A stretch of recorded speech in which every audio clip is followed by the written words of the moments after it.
Here's the thing.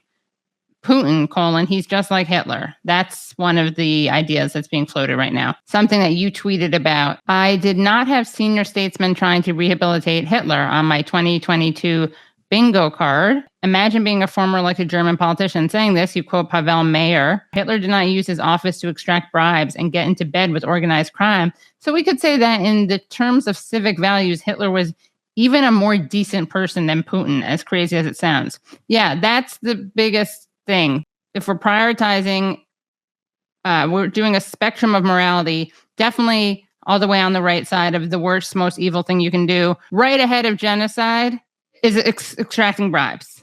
You got genocide, the attempted elimination of many peoples, the murder of 9 million people total through a mechanized, industrialized process.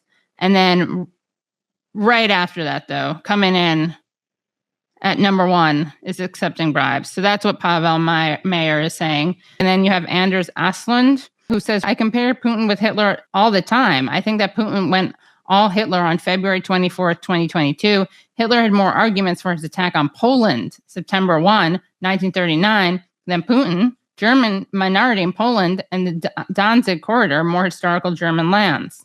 Hitler recognized Poland but called for concessions. Putin absurdly claims that Ukraine is not a state.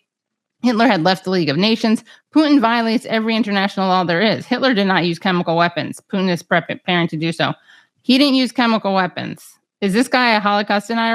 Well, he's a pretty senior diplomatic guy. He's considered one of the big brains of NATO. He used to be pretty high up in the Atlantic Council, which is pretty much NATO's brain trust, which comes up with all the policies of that.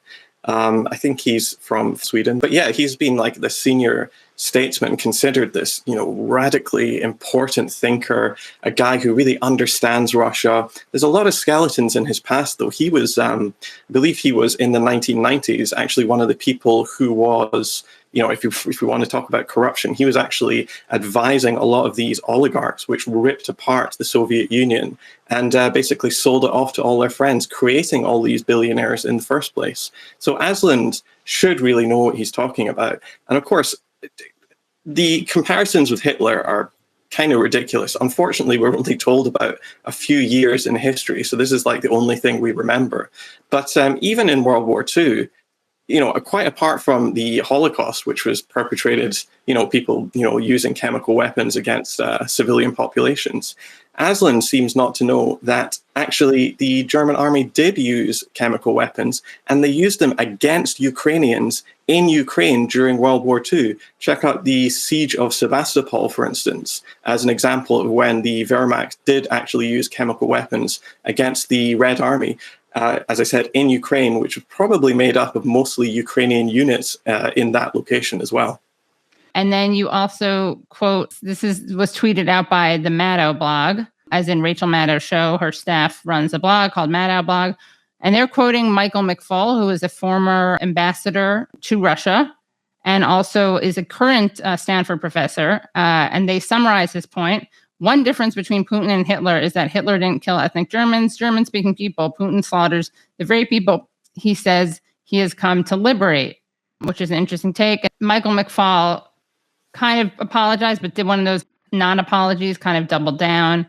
And the Maddow blog, they deleted it.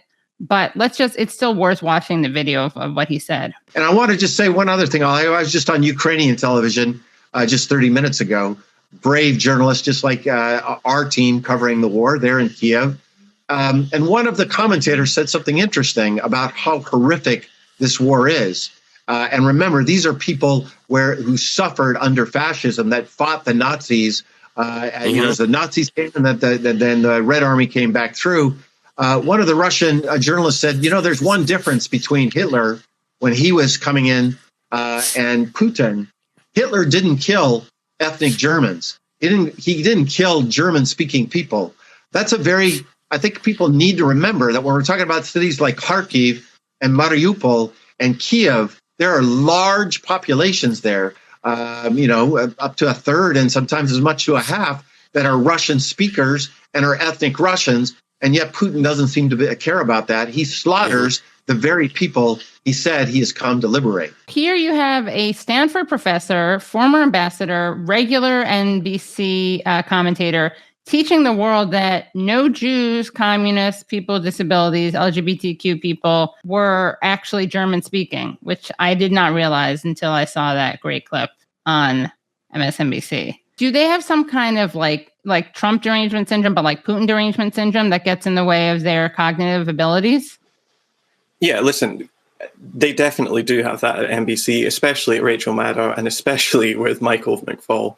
One of the good things about listening to McFaul, though, is that unlike most diplomats, he often says the quiet part loud. Right. In fact, he says it pretty much every week. He spends it looks like he spends most of his life on Twitter arguing with people who've got like names like Meme Boy 69 and they've got like 25 followers. And he gets into these ridiculous things all the time, puts his foot in it.